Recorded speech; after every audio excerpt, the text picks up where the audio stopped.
Oh my God, you guys. I knew I was gay. I'm sure you did as well at home. I didn't know I was this gay. This is gorgeous. Wiggles, look what mommy made. Okay guys, back to our holiday extravaganza.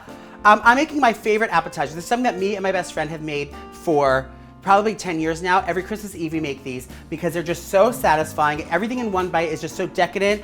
It's delicious, it's comforting, it is meaty and delicious. It is a seared steak on a garlic toast like this with a horseradish aïoli, if you will, underneath it. All in one bite, it's just so satisfying. It's so nostalgic, I only have them on Christmas. I'm also gonna step it up this year because it's Kiki Kuisine after all, so I wanna make it extra Kiki. So I'm gonna create a wreath, if you will. I got this cute little thing, this little grazing board. So I'm gonna decorate this with all the toast around, and I'm gonna put all this greenery and make it look like a wreath and set it with cherry tomatoes. So it's very festive, delicious, and it's perfect for any of your holiday get-togethers. Let's get started. It could not be simpler. So first what we're gonna do is I just cut my toast here and spread it with a little olive oil, and we're gonna put them right into the oven just to toast them up a little bit. Okay guys, the star of the show, our steak. I'm gonna show you how to sear the perfect steak at home. It's gonna be restaurant quality and better than anything you can get out of the restaurants, and it's super, super easy, and it starts with Hexclad. I'm using my Hexclad pan today. If you've never heard of Hexclad before, get up on it, girl. They are the best pans in the world. I got the 6-piece set a few years ago, and I've never had to buy new pans ever since then.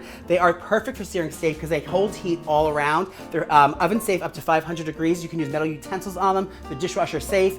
Literally, it's the best pans I've had in my life. I use them for everything I cook, and it's perfect for searing steak because it's gonna get an even sear all around, and you're never gonna have to worry about having any spots that aren't cooked as well. Right now, they're having the biggest sale of the year, 42% off. It's unheard of. If you need a holiday gift, this is perfect for them. If you're getting a new house, if you just got married, if you're a registry, Hexclad is always gonna be a crowd pleaser because it's gonna last for a lifetime, and it's gonna be the best cookware you ever had. You could be your own Kiki chef. So go to hexclad.com/Kiki right now for 42% off anything on the site. Hexclad.com/Kiki. Tell them Joey sent you. So first and foremost, what you gotta do is you gotta preheat your pan. Just like cast iron, same thing with Hexclad, this just heats more evenly, and it holds its heat a lot better. So we're gonna get this preheated. In the meantime, the trick to a crispy sear on the steak is bone dry texture on the outside. You wanna make sure all the moisture's off, otherwise, if it's wet or there's any moisture on the surface, it's gonna steam your steak and basically boil it in the pan and not sear it. You don't want that. You want it to be bone dry. So I just have these steaks at room temperature. You don't want to cook ice cold steaks because that's gonna give you messed up temperature. It's gonna be burned on the outside and raw on the inside. You don't want that. You want perfectly seared, medium rare, all throughout. The key here is we're only seasoning with salt. A lot of people try to put garlic powder and all seasonings and pepper and everything on there.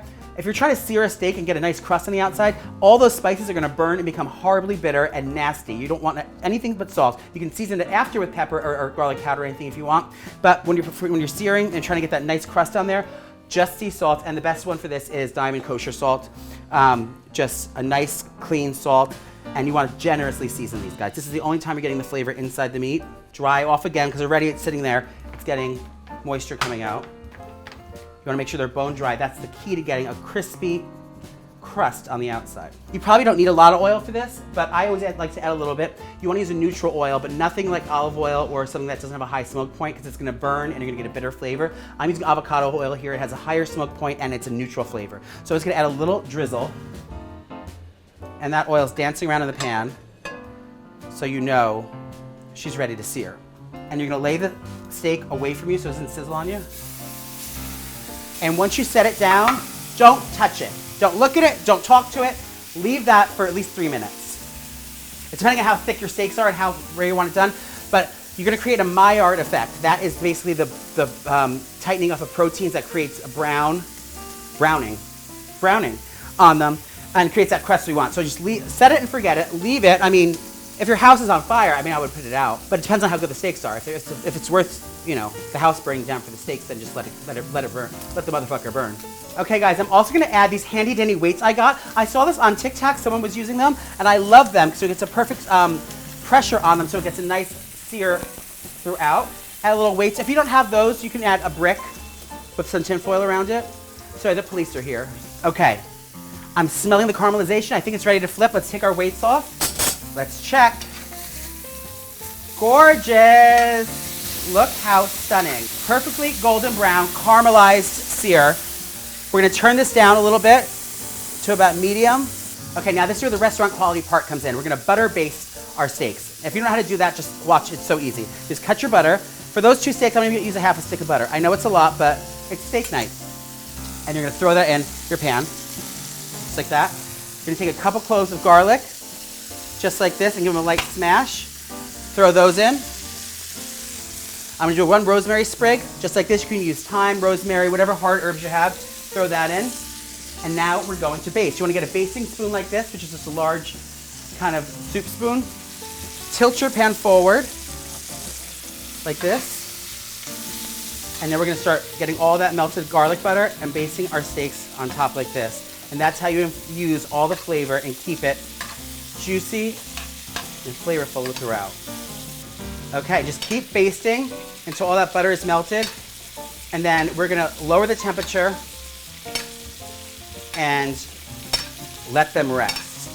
Another trick you need for perfectly seared steak at home is a thermometer, a digital Wreath thermometer. It's gonna be your best friend. You're gonna get accurate temperature every time, so no more overcooked steaks. I like mine medium rare, so I'm gonna I wanna see them at like 125, and then I pull them, let them rest, because that gives the perfect kind of medium rare. More on the rare side, but medium rare. If you like a little more well done, 145, I would never go beyond that. That's pretty much burnt at that point. So let's take a temp now and see where we're at, mama. Okay, we're at 126, 130. Let's pull them. That's perfect medium rare, and they're gonna rest, and then the cooking will stop.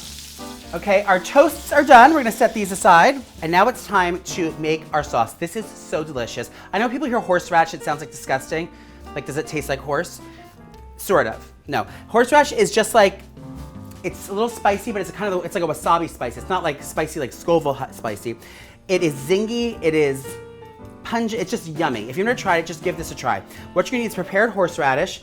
You can get it in the jar like this, and it's already grated and stuff. If you don't like it too spicy, don't add a lot of horseradish, but add a little bit. Do as you go. But it starts with the base of mayo right here. We're gonna use good old Hellmann's mayo in there. I messed up one time and tried to use like some organic mayo from Whole Foods, and my whole dish was fucked. You don't go organic you can get organic, but it's like, don't fuck with the classics. Hellmann's, Duke's, or nothing else. We don't need nothing fancy up in here. Mayonnaise in, a little Dijon mustard. This is gonna give it a nice zippy taste. Right in there. I'm gonna do my horseradish. I'm gonna chew. I like it zesty. I like it spicy. We're gonna give it a mix to incorporate. This is like an aioli, I think, if I had to write something down. It's not a crema. Some lemon juice and lemon zest, because this is Kiki Kuisine after all, so you have to keep things zesty. Zest of a lemon. This is a trick I do.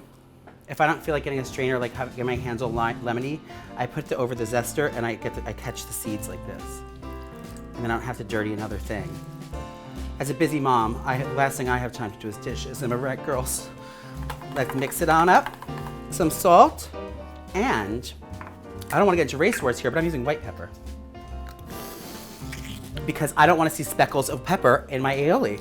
Sorry. Eat with your eyes first. I think it's the same. If you don't have white pepper, store-bought is fine. Black pepper is fine. This is a garlic horseradish aioli and a garlic clove on the microplane. The thinnest one you have. You grate it in, and it's just gonna melt in perfectly. All right, let's give this a taste and see how it is. Bitch. It's so, I want more horseradish. Once you see it, you're gonna know, you know when you need something, it's more horseradish. Don't let it scare you. You're gonna like what you see, I guarantee you. Okay, now it's time to cut our steaks. They've been resting for about 10 minutes, 10, 15 minutes. They are perfectly cooked inside, perfect medium rare, and all the juices have locked in on them. And now we're gonna slice them up. Get a sharp knife for this. You wanna have nice even cuts for this because you're gonna be laying them on the toast. And it's presentation side up tonight, honey. Okay, girl. So what you're gonna wanna do is get your slices going. About, I don't know, use your heart, but you don't want it too thick because it's gonna be one bite. You don't want it to have to gnaw onto the toast and have it fall out and be messy. As much as I would like to have it just one big bite, this is the perfect way. Just about a 1/4 inch thick. Oh my God. Perfect medium rare on the inside. That's that Hexclad going to work. Crispy, crusty outside, warm pink in center, and juicier than you can imagine. Perfect seared steak every time.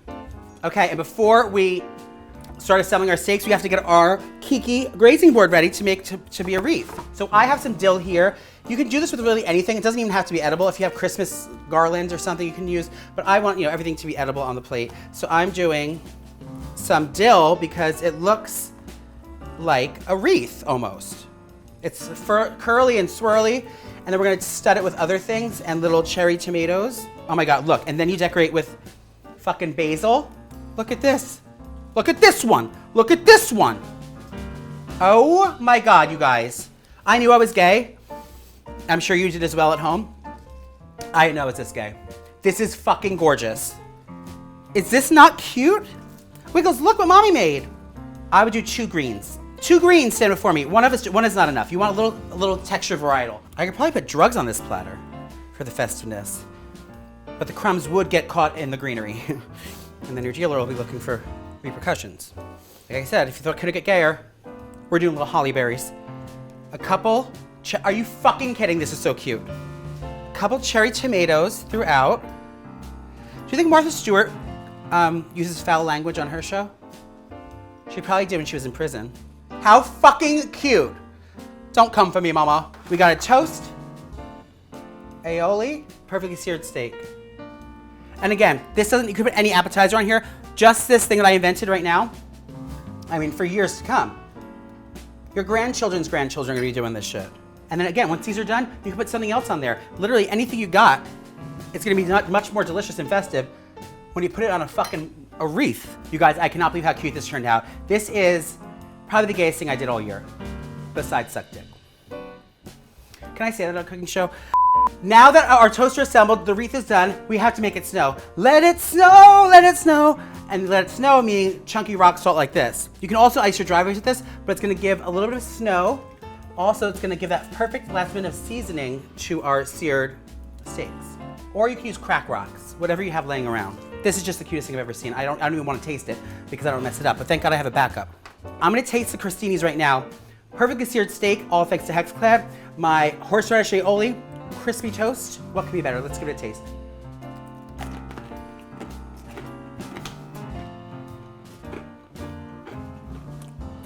Santa, take us out.